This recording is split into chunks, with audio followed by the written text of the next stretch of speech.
Hello, everyone, and welcome to the Wright Perspective. Be sure to like, share, and subscribe on any and every platform you use to engage with us.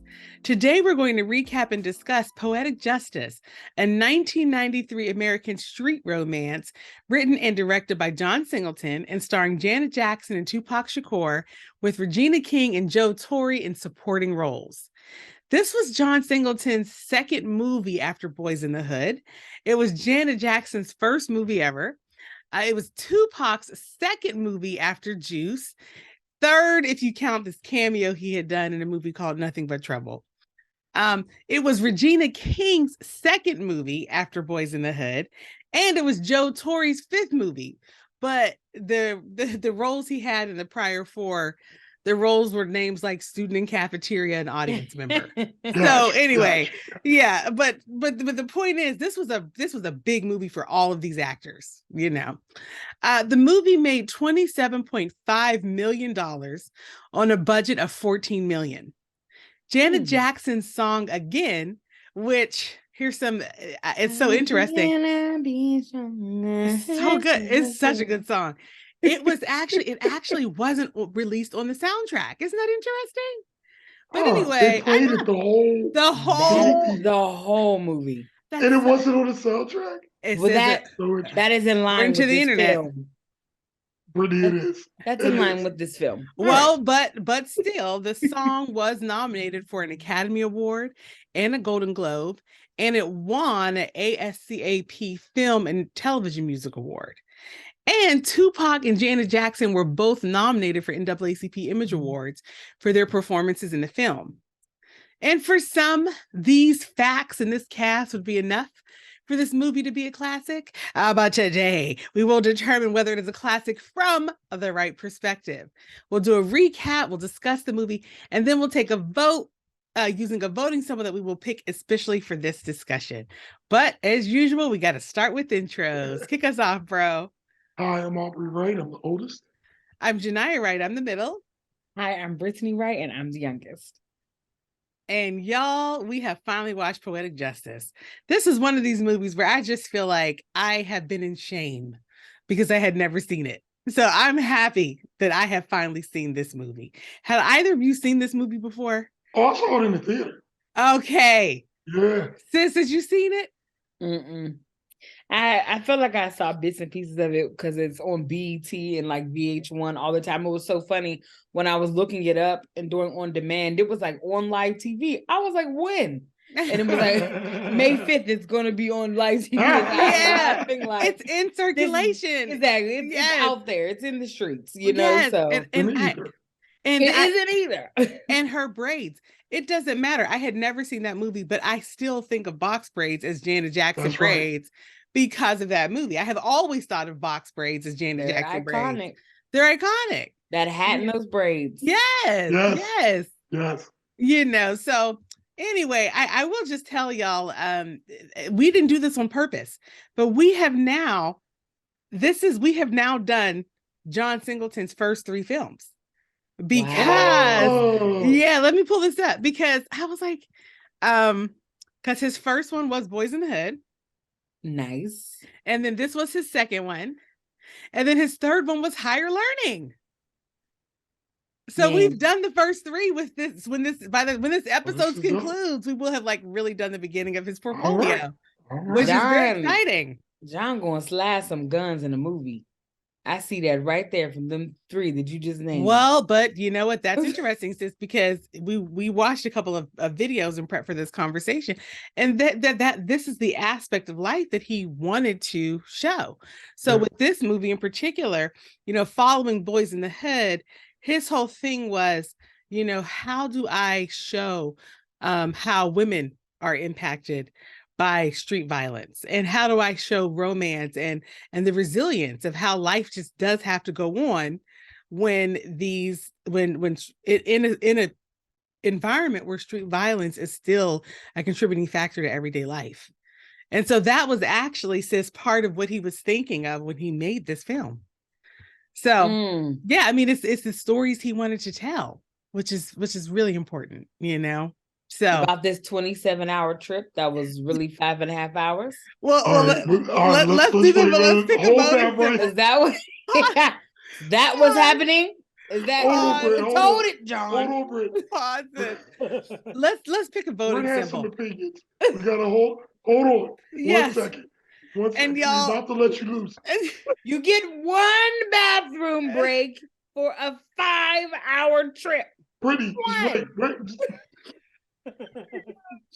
That's it. Brittany, Snacks and Brittany, food. Tea Brittany, and snacks. Brittany, calm down. We're gonna let you loose in 1 second. yeah, there's All right. yeah, there's She's ready. clearly She's that ready. All right. commentary is ready to go. Yeah, get the So- commentaries queued up. If you're new to our podcast, you know, we pick a voting symbol and we pick it really based on the content. And then we use that to vote at the end of the episode to determine whether the movie is a classic from the right perspective. And normally I will look in the movie and find some implicit symbol. You know, Aubrey will find an explicit doing symbol. the most.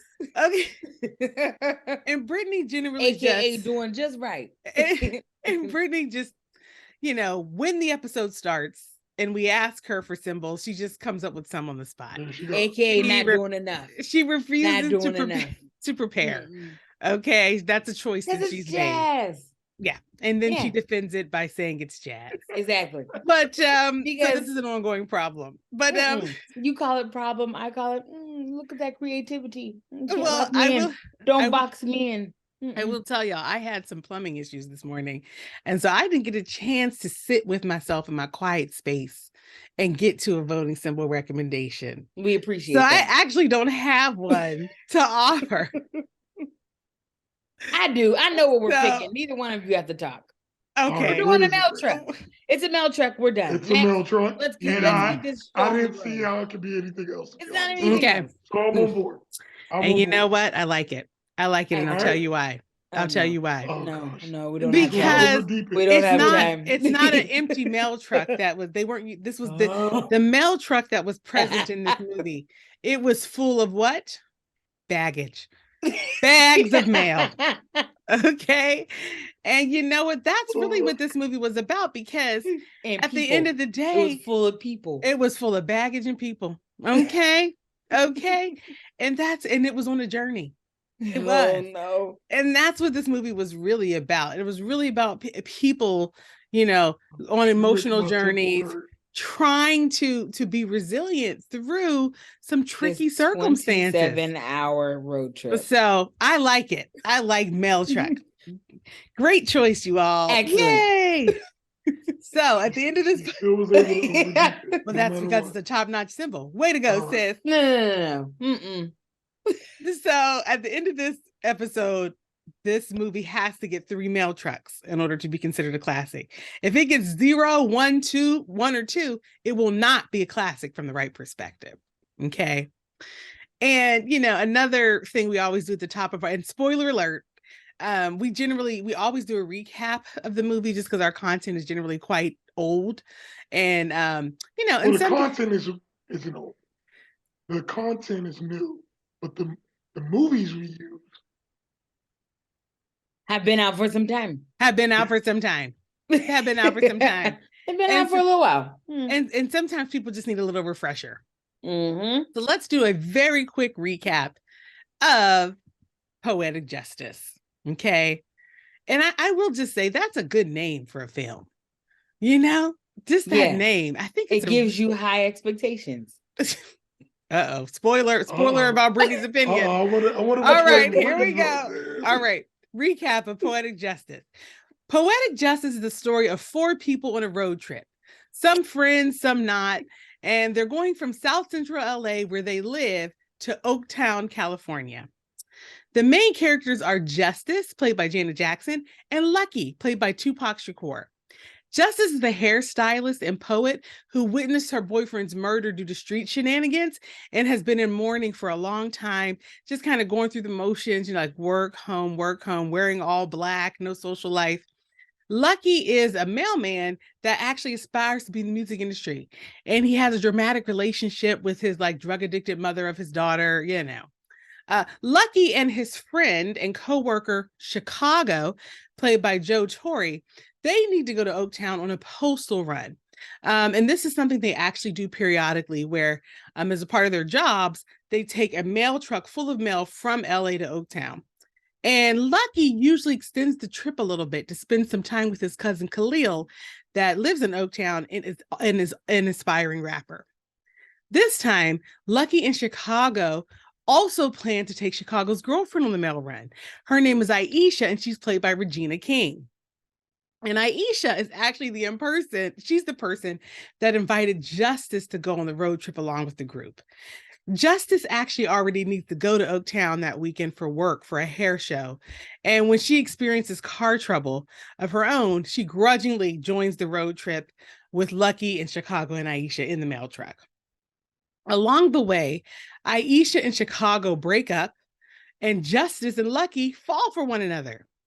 The group makes a bunch of stops along the way, and because of these, they made a bunch of stops along the way because of the various kind of like romantic, or drama-filled interludes that facilitate the breakup of Aisha and Chicago and the romance of Justice and Lucky. And when they finally arrive in Oaktown, the mail shipment is successfully delivered, and Aisha and Justice are safely delivered to their hotel for the hair show.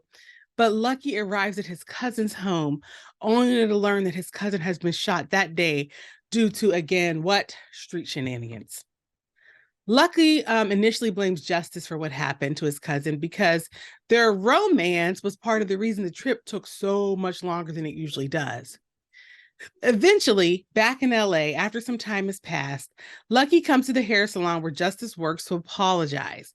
She forgives him because she really does care about him and because their connection actually did help her to get over some of her demons. The end. So that's a recap of, those were the main points in Poetic Justice. And sis, it seems like you're chomping at the bit to get us kicked off here. So should we start, sis, with the story overall? Let's start with the story. What did you think? What did you think about this story? First of all, these iconic braids. I did not know her hair was not done up under them braids, and the hair was not done the whole movie. But that was because she was in mourning. They justified it. When she got out of mourning, them braids was still not fresh. She was just emerging from her grieving period. No. She was beginning to blossom. Blossom with a retouch. I just appreciate that they gave it a story. Any black woman knows about doing the outside. Her co-workers. The inside we know we looking rough, but the outside. But the co-workers, they talked about it. They said, you aren't even taking care of yourself. You've been in mourning for so long. You're just letting all this new growth come in. It was part of the story, sis. Get your hair done, Justice. You're a hairdresser. But it was part of it. With a cat. I guess, so are you saying the frustration over the parade wouldn't even allow you to integrate it into the story? No. This whole time I'm thinking this is a sassy hairstyle she has, these iconic braids of this movie. But she took that hat off. I was like, what? But they are iconic. The whole movie. They're still iconic. But that was the point. She had on the hat. Remember the lady took it off. And she was like, I got new growth. Yeah, it was a symbol of her. That's why her dysfunction. I'm not forgiving it. All right, well, listen. This is what I can't get on board with you about the box braids, only because they address justice. So I'll give them that. But can I extend the olive branch if we're going to talk about hair? I feel like Chicago's fade grew in over the course. Yet another hair problem. Now that one, I feel like Chicago had a very low fade in the beginning of that movie. But by the time he left, it was pretty grown in. Well, he had a very stressful life. He was dating a drunkard. Well, you know what? They were in an abusive relationship. Aisha's hair also, her new growth grew during the course of that road trip. And it You're wasn't even lying. about her new growth. It was about when she was in the chair and it looked a mess. She got up. I said, we didn't braid any of these edges up. We didn't slick them down. You saying Aisha's? Yes, her hair was a mess in the chair. So this is like a continuity thing too, because it's like, how do you because the movie is supposed to essentially, the most of it takes place in one day. Yeah. And so how do you make sure that it looks like these characters are only experiencing one calendar day? And the hair, it got in the way a little bit visually. And that is why her hair being messed up, I could forgive it if it was like, oh my goodness, you're depressed, you know, your boyfriend got shot in the head in front of you, which is a very, like, I was like, oh, we starting off this movie like that. I said, what? I said, John, okay. But the part where I was like, oh, she got out of your chair. Alicia, or Aisha, your hair looks a mess too. What's happening right now in this shop? Even there was a man, one of the men that worked in the shop, there was one where he was putting her head like this as if he was done. And I was like, done with what? It's not done.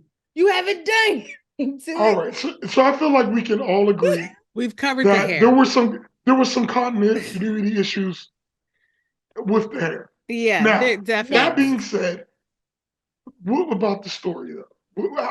Okay. The story for me was confusing. I normally would be like, oh my goodness, we're going in the day in the life of some people and they're just dropping us off into their life. But when pieces weren't connecting, it was like, okay, she is in mourning. She's a hairdresser. She has a friend. She meets a man. So you're like, okay, you're getting to know this neighborhood. Then you're getting to know this beauty salon owner who hates men. And then it's like, what is happening right now? So you're on this mail truck on the way to where? Oakland? Are you going to a family reunion with people you don't know so you can get a plate? What? You have an alcohol problem? What? This is why I don't go anywhere with you. What? Wait, what? Yes, my mom committed suicide when I was 12. Wait, what? Did you just punch her? Wait, what? The whole movie, that was literally my reaction the entire time. I was like, I wasn't set up for anything that's happening right now. And I feel like there is no anything, like if it would have been like, oh, this rough road that we're about to get on to get to the hair show, you know, and even with them delivering the mail, which I was like, does that often happen that we have to take mail from LA to Oakland? And then I was so frustrated, like this trip is supposed to be 5.5 hours. You all literally left at sunup or maybe around, let's say 8 a.m. and you got there when it was dark. What have you all been doing? When is this mail due to be delivered? Because if it was today, it did not get delivered today.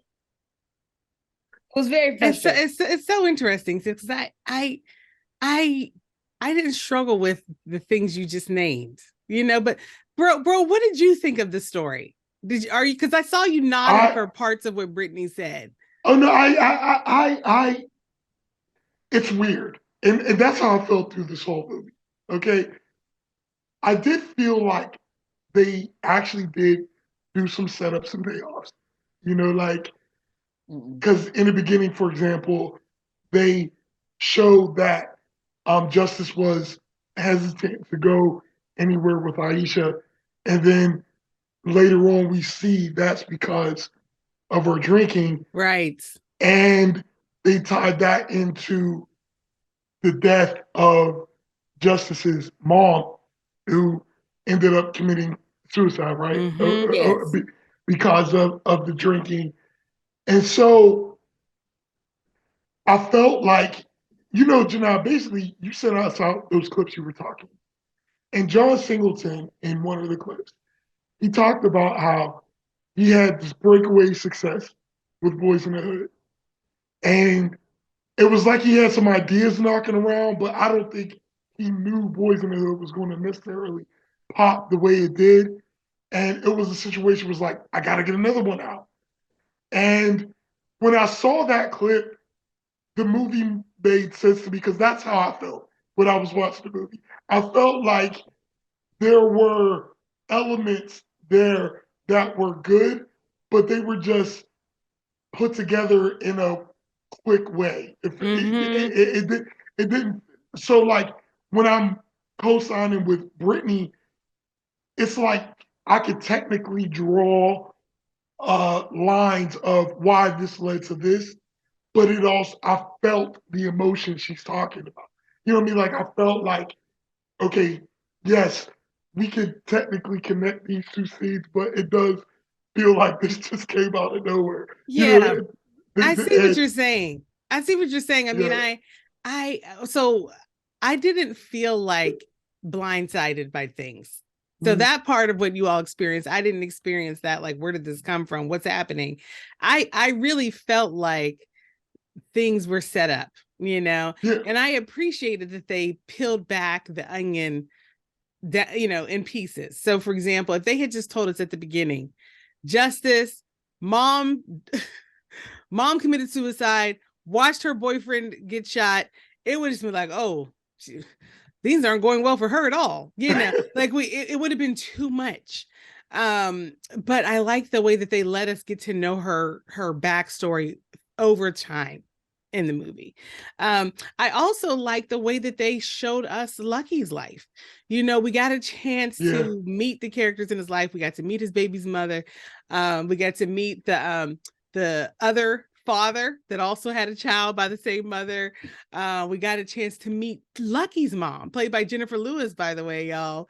And get to see his relationship with her, which frankly was a good relationship,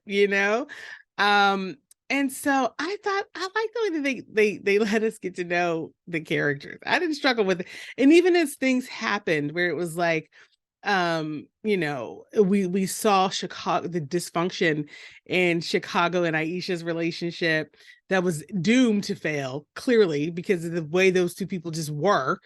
And then we saw Lucky and Janet like get together. I honestly didn't struggle with all of it. And that is why so I guess what I'm saying is I felt like if I was just evaluating this movie based on the criteria of what you're supposed to do when you make a movie, I feel like the boxes were checked from a story perspective. But at the same time, I didn't find the story satisfying. So it was like, if this was the story, I feel like it was done well. But the question is, why is this a story? Why is this a story, right? So that's what was confusing for me. To me is like, how but can I didn't feel blindsided by done well if you're like, why is this a story? You see what I'm saying? I feel like those two things contradict each other. So I'm sitting here and it could be a dumb story, but it could still just be it could still just be a well done story. Like if I told you the story of my morning, it would be dumb because my upstairs neighbor is a jerk who keeps overflowing her tub 1000% and impacting my life. Okay. And so it's like, it's a dumb story, but I could tell it in a way that was complete, where it would have an opening. I take my emotional arc. I clarify all the characters. And then it would conclude with me having nothing resolved because this is this vicious cycle I'm in my building. So the one thing that a story can be done, but be told completely. Yeah, I guess. Be dumb, but told. Yeah. In a complete way. I think also I was struggling because I was already concerned about showing this dynamic between Black men and Black women in this movie. But then when you said that John Singleton was like showing what Black women go through in these circumstances and situations, and I was just like, I can see where he was coming from when he was showing these different things that start to happen. You have someone like the store owner, the salon owner, who is quite numb to everything. Then you have someone like a Janet Jackson's character or Justice who is feeling it all. Mm-hmm. And then you have someone like an Aisha who is coping the best she can. Yep. And so you have someone like Lucky's mom, who is doing all the things she needs to do, working, keeping the house together. If my grandbaby needs to stay here, that is fine. But just know I am done raising my children. That's right. So, and then you even have to Khalil's mom, which that was another thing. It was like, oh, my cousin Khalil, rap career, you get there, he is dead on a gurney.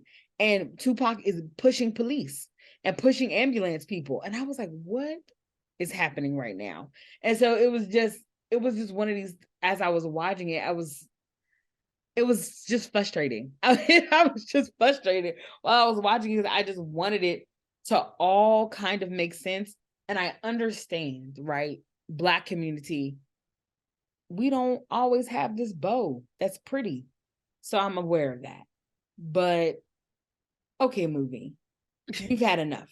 Well, enough. And you keep making stops. And again, this 5-hour road trip turned into 10. And it was I think that was probably one of the main reasons that I was really frustrated.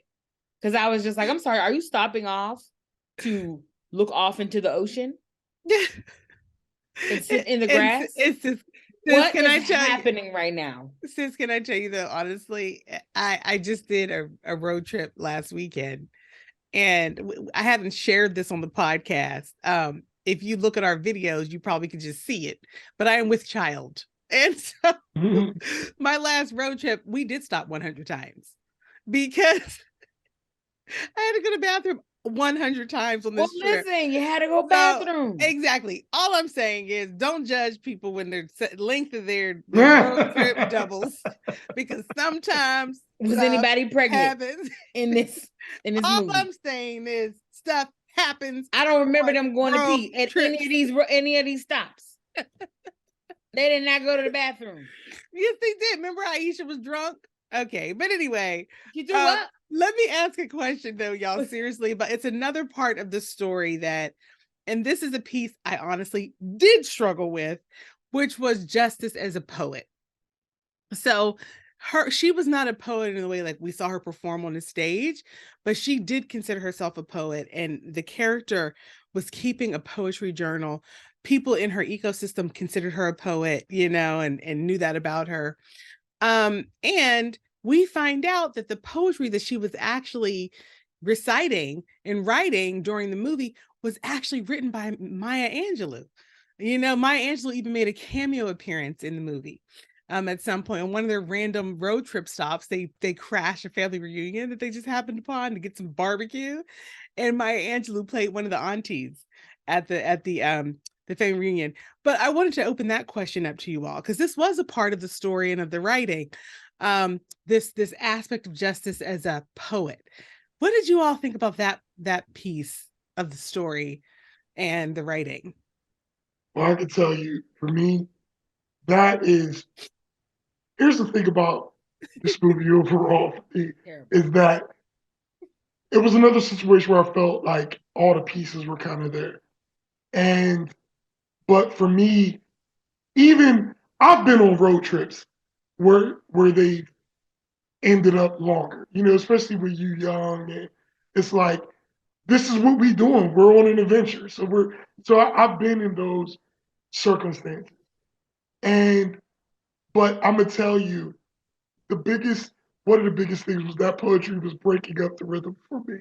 And I don't think it was the words in and of themselves necessarily, but since this was a lot of their first big movie, you could kind of feel it.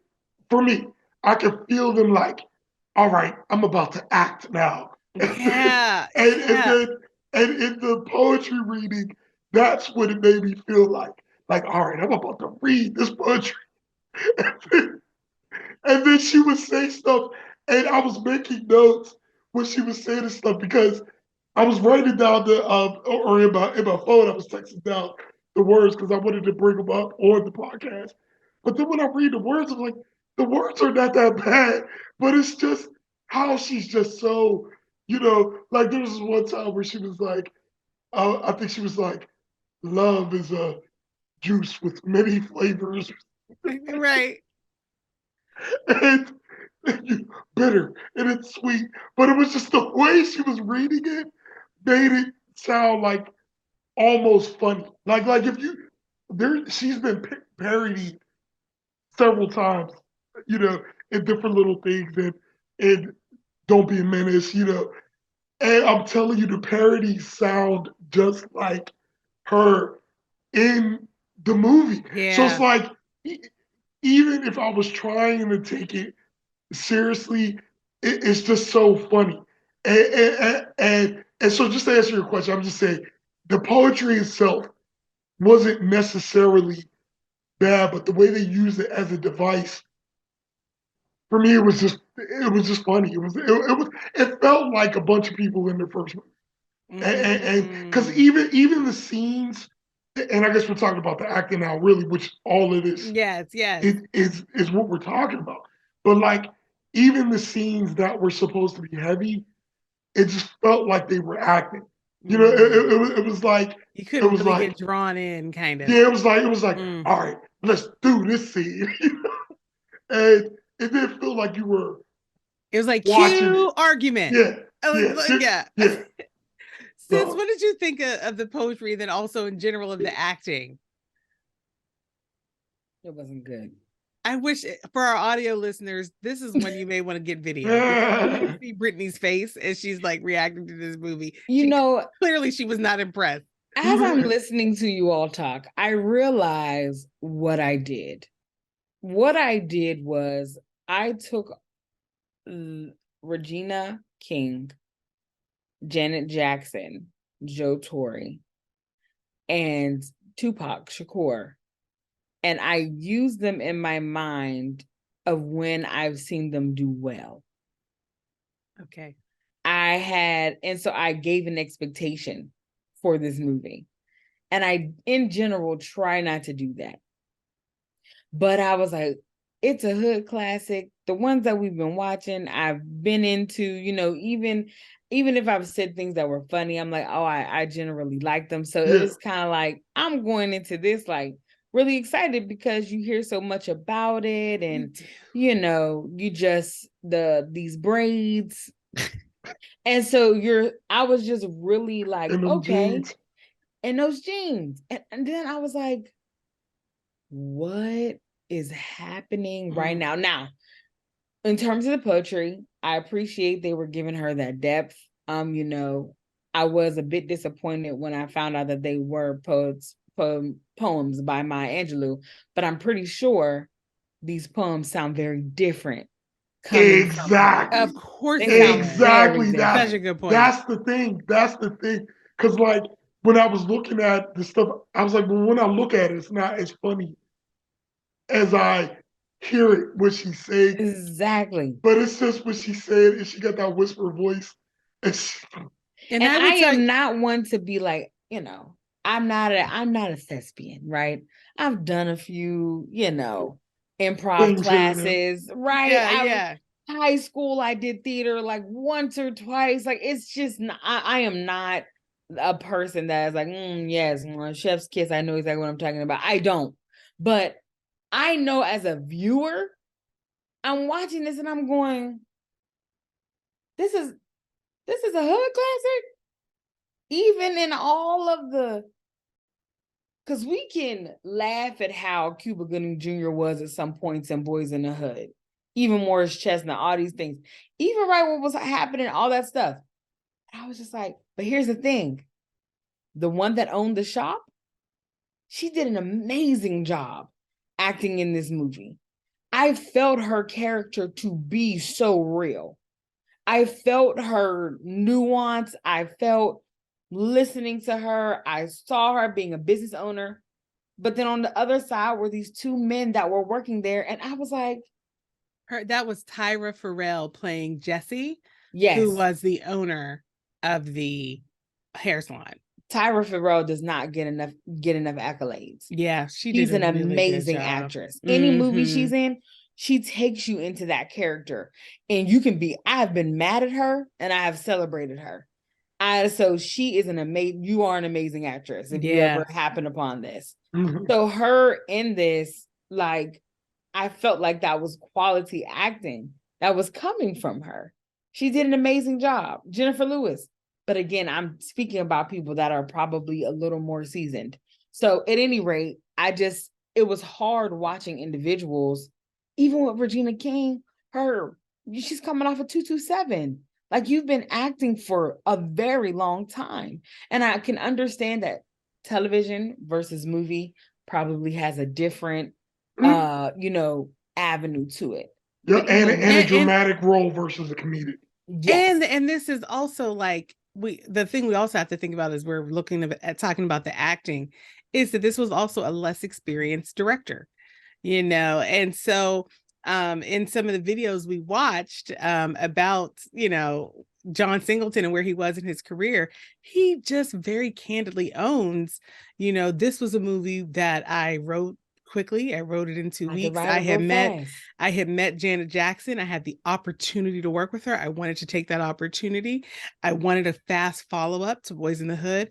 I had a production house that was ready to support me and ready to give me money. And I had this idea of wanting to elevate the female voices. And I moved quickly on it. Yeah, but his own discussion of it is, I was trying things. I was experimenting, so he talks about his lack of experience and how it impacted. I mean, he literally, one of the videos, basically, he was like, it's not my favorite. He was like, when I look back on it, he basically said, I'm happy with the impact it's had, but I can see the flaws.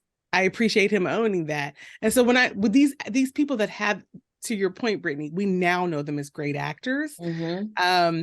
There were a lot of pieces here. It was their newness, but also they were there with that in that their leader was new. Yeah. And again, the content they were, it was like the story they were telling was a meh story. So what are you gonna do? It was meh, but it was also so much. It was a lot. That was the interesting thing, we didn't need it. I personally don't feel like we even needed the poetry. By the time she was reciting this poem, I'm alone, I'm alone, I'm alone, I'm alone. I was like, we had already concluded that she was alone. So because the story had shown us that Tabasco on top of that popcorn, not going no place. Yeah. For the cat. I said they gave we saw her isolation, so we actually didn't need the narrative. So that was the other thing. The poems, you started to roll your eyes at them because it was like, okay, we got it. Yeah, no, you didn't need it. Yeah. Didn't need it. Well, that's actually a chance for me to insert some trivia, y'all, because again, he wrote it for Janet Jackson, but other people, other actresses auditioned for that role, including Jada Pinkett, Lisa Bonet, Monica Calhoun, and Kim Fields. Do you think the movie would have been better or worse if one of them was in the role? I think Lisa Bonet would have done the best out of. You said Jada, Kim Fields, Lisa Bonet, Monica Calhoun, and Kim Fields. Monica Calhoun for me. Me too. She brings a lot of depth. She's really good. She's really good. No, I can see that, but yeah. But I mean, and don't get me wrong. I'm not saying. I could also see in their performances why they were going to be great. Sure. So it just felt like, put it this way, if this was like a school project movie, they did phenomenal. Oh no. See, you know what I'm saying? Yeah. You know what? See, y'all was trying to make me feel like I was saying something crazy in the beginning. I don't think we were. Trying to make you say something crazy at all. I don't think we were. This to an after school special that somebody did on their mom's camcorder. No, nobody disagreed with you there. I'm not. Nobody disagreed. Nobody disagreed with you. I'm saying, like, look, and here's the irony. For me, it added to the experience of the movie. For me, like it didn't take away from it, because I'm like, it is just so interesting. Yes. To watch all of these people in their genesis of where they're going, and knowing where Regina King ended up, as an Right. actor. And it's Yes. That's what I'm saying. Yeah. Like, and I'm not saying that they did. And even if they had just like Janai was talking about, even if they had an experienced director, I would be curious to see what he could have brought out of them. With that story. Yeah, with I wonder. I wonder, but I'm saying for me, it was more of a, like, I remember going to go see it at the theater. I remember laughing when Chicago found that brush after Lucky threw it. Yeah. Like, I remember the whole. It was reminiscent of the time, and you know, and I'm just saying. So even though the act, like, objectively, we can see where these different parts we're talking about could have been tightened up. I'm just saying, as a package, I still, I enjoyed it. Like, I'm like, it's almost like it was almost like when you're looking at old pictures or something. Sure. You know what I'm saying? And bro, I would love to hear your thoughts on the music. As someone who really remembered the movie at the time. Yeah. Oh, and a couple of quick music trivia bits. Ice Cube was actually offered the role of Lucky. That was John Singleton's first choice. And Ice Cube turned it down because he didn't feel like he could be a romantic lead. He didn't feel like he was ready for that. And whenever you were hearing the cousin Khalil's recordings of his raps, y'all, that was Coolio. Did y'all recognize that voice? I felt like the voice sounded familiar, but I wouldn't have guessed Coolio at all. I recognized the voice, and I was like, I think that's cool. And y'all know, me recognizing the voice, that just really shows how unique Coolio's voice is. Okay, because I was like, I think that's Coolio. So that was Coolio, and they were actually songs that are from his debut album, It Takes a Thief. Wow. So that's really interesting. But bro, I wanted to get your thoughts, again, on the soundtrack, to somebody who really was in the theater with it, and I mean, all of the music felt appropriate, like in all the different places. The one thing, the one song we talk about, the Janet Jackson song, again, they pretty much, again, that they played throughout the whole movie. Was interesting when you told us earlier. I think it was when we were just talking, but you told us that movie wasn't even, that song wasn't even on the soundtrack. Isn't that crazy? Yeah, and that's always been one of my favorite songs. So it's like it wasn't on the soundtrack, but it's still, that's a song that is present in my memory. Yeah. So I felt like the music was good and it was appropriate. And sis, what did you think? I mean, this is one of these things where it's like, did the music elevate the story? Did the music participate in the story? Or was it just like an appropriate background? How did you feel about it? I felt like it was just an appropriate background. That's all. Like, I knew the songs, but there was only one time where I was like, are they trying to make a point with this? Where it was the two men and they were looking at each other in the store, and the song, "It's Smile in Your Face," Backstabbers came on. And I was like, is this trying to show that they're backstabbers? I was like, probably. But I didn't even catch that. Yeah. I will tell you that the music, I love 80s and 90s music anyway, so I always love it. Exactly. It's like, oh great, I love this song. I probably listened to it last week at some point. Yeah. So it's a regular part of my catalog. From my Spotify. Exactly. Yeah, and it's so interesting because the songs that I remember the most, there's a list of songs that appeared in the film but were not released on the soundtrack. Like, I remember when Bonita Applebum played, that was not on the soundtrack. I remember when Backstabbers played, sis, that wasn't on the soundtrack. And of course, again, they played all throughout. They did it first, just like the music, and then we got the lyrics toward the end. That was on the soundtrack.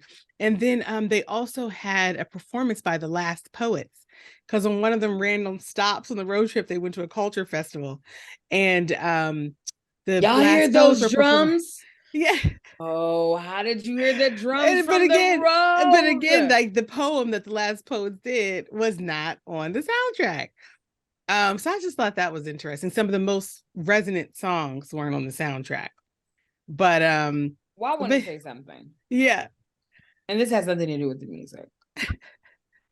I know I said a lot of critique about this here movie. One thing I did appreciate was watching Lucky's character, or Lawrence, as we learned his real name, go to what's her name? Justice at the end and apologize. He apologized and he took ownership. And for that, I liked how they did that. I thought that I appreciated that they added that in. It was so real with the two women sitting on the side in judgment. I wouldn't have forgave them. I was like, oh, this is... oh yeah. And we're back. One of which, y'all, was Candy Alexander. Yes. Right? This is another actress that's like, whoa, to us now, you know. So Candy Alexander was one of those ladies on the side with her commentary. Because her husband was cheating on her with the other lady that had been in there previously. Yes, her character's name was Simone. So, I just wanted to name that part. That's a good wrap, sis. I mean, maybe it's time to vote. I mean, I feel like you just. I mean, we're not talking about, The Godfather. Don't do it like take us to the vote, bro. Take us to the vote. Let me tell you, okay, I truly feel like this. And here's the thing. Here's my conflicting thoughts about this movie real quick. In 1 second. I'm just saying, I do feel like the story was not the greatest, but I also feel like it was complete. I feel so like weird. It's weird. Really weird. I felt like the movie wasn't done great, but I was still enjoying watching it. Like it is just, and even though I'm seeing all these things I'm saying, I'm going to watch this movie again, and I can completely see myself in a room like, let's put on Poetic Justice, and I can see me in a room of people having a genuine ball watching this movie, watching her break off into the poetry readings, and just because it's like, and I'm not being negative, I'm just saying it felt like some people who were learning how to do movies it's real, did the best that they could. And I'm saying that was also reminiscent for the time. It was like everybody was learning their groove, and he's a brand new movie director who's all of a sudden got all this power to do whatever he wants. You know what I'm saying? It's just, and you can see that.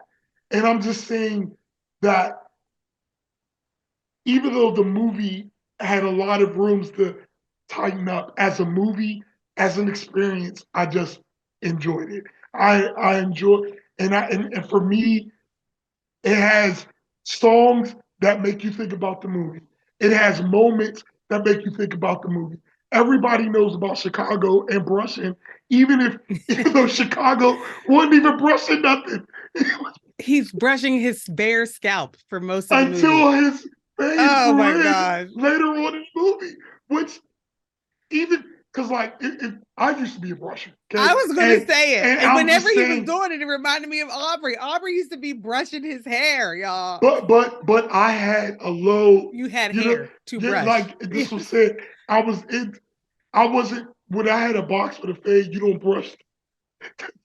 But the point I'm just trying to make is you can see somebody take this exact situation, and it probably would have been one of those movies that was a sleeper, like, yo, it's just about this one day, but it's just phenomenal. Yeah.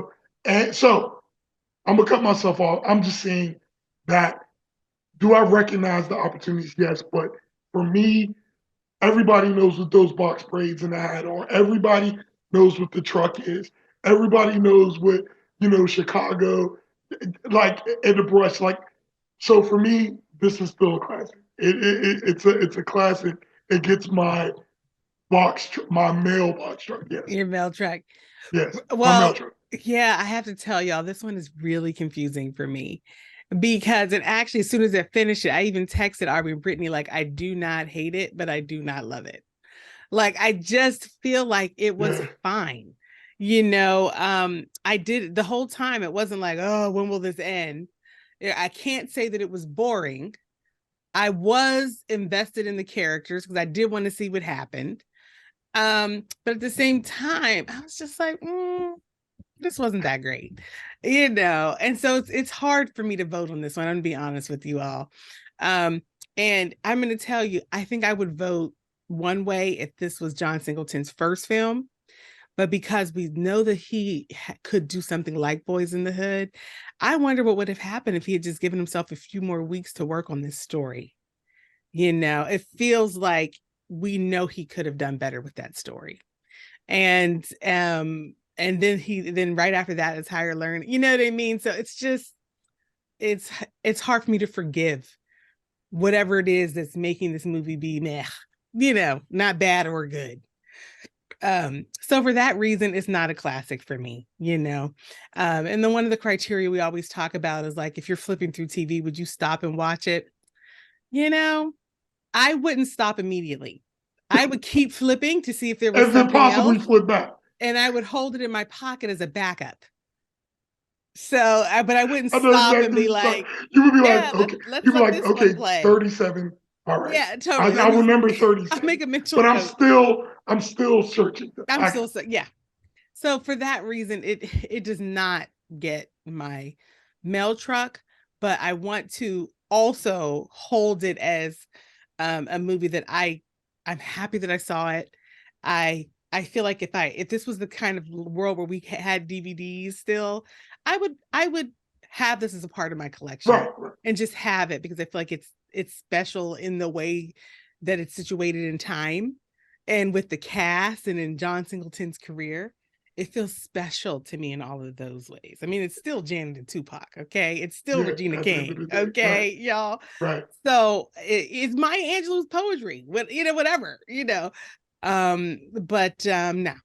No, when it all comes together, it's just not, it doesn't get my mail truck. And that's hard but it doesn't.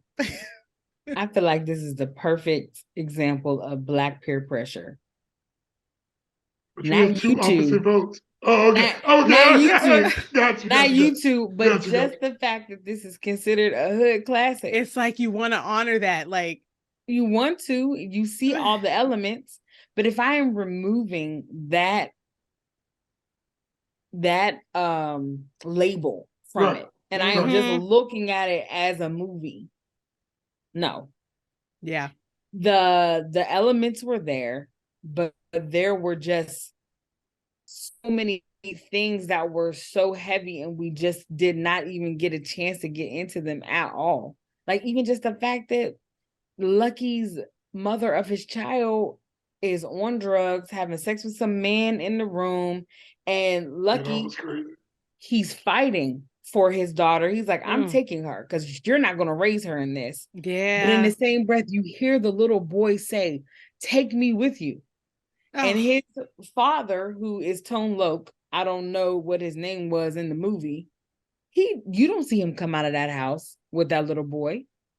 You don't see that little boy is currently still right in that room right now with that other man that just got jumped by Tupac and Tone Loc. And so I don't know if I'm not trying to cut you off. Was it you who said this movie's so light and so heavy? Yes. One of y'all said that. It was me. And I just wanted to point out that is such a great example of what you're talking about. It's like, because that was heavy.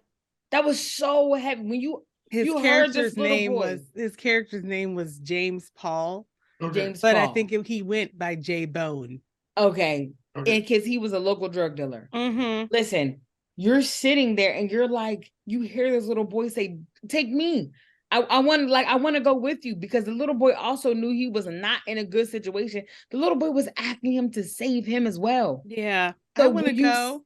Oh. Right. It's like, so anyway, when I see that happening in this movie, then we're on a mail truck for 17 hours, going to people's family reunions and going to African festivals in the middle of trees in the middle of nowhere. I was just like, what is happening right now?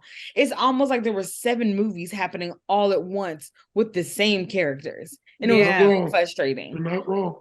So at any rate, long story short, you all already knew from the beginning, it does not get my mail truck at all. Sorry, John, I love you. You know, you made some amazing movies, but honey, let's be serious. If this was your first one, you would not have made that much money at the box office.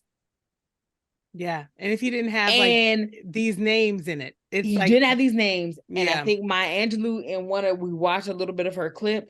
She said that it was such an amazing time for Black art to be able to come out and be recognized in all its forms. So also it came out at a great time of being on a high of we're in the theaters. Let's go support us. Let's be in there. If those elements didn't come together, this would have been a made for TV movie. Or wouldn't have got made at all. Hello. At all. So anyway, it does not get my mail truck. Thank you very much. There you have it, folks. Poetic Justice is not a classic from the Wright perspective, but clearly we respect its placement in the Hood Classic Hall of Fame. But it is not a classic forever and ever. Forever and ever. Bro and sis, this one was tricky, but we did. This was tricky. This was tricky. But I felt like we produced the real. We produced the real. Yeah. And I feel like your summary was perfect. Yeah. Yeah. That's it. Well, I love you, bro and sis. Thank you all for tuning in. We can't wait to get your comments on this movie. Was it meh for you as well? We want to know. Or are you all about to throw stones at us? Right. Okay. We'll take it. Well, listen, we'll take it. Y'all can come over to my house and we can all watch It's all good. Oh my gosh. Love you, bro and sis. Thanks for tuning in, everybody. Bye. Bye.